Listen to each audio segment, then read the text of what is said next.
Po sa inyong lahat. Tayo po ay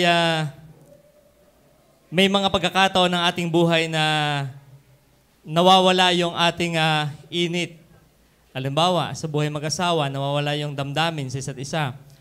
Sa mga ginagawa, nawawala yung ating passion sa ating ginagawa.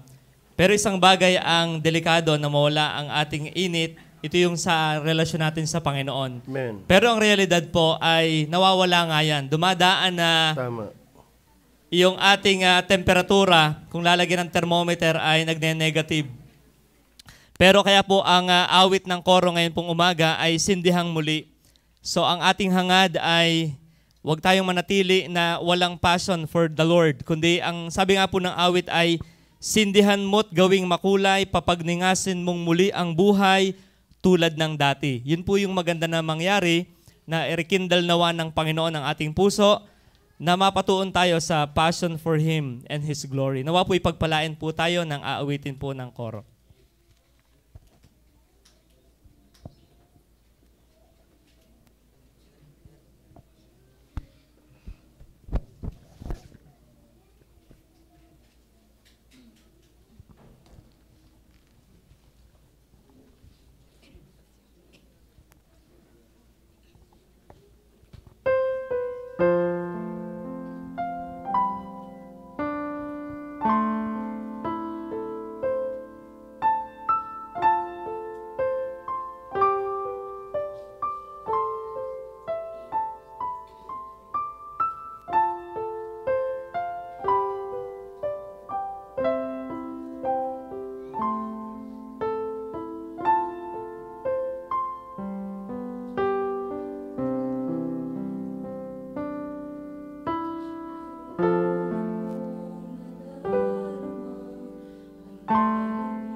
Iba na pala ang ano.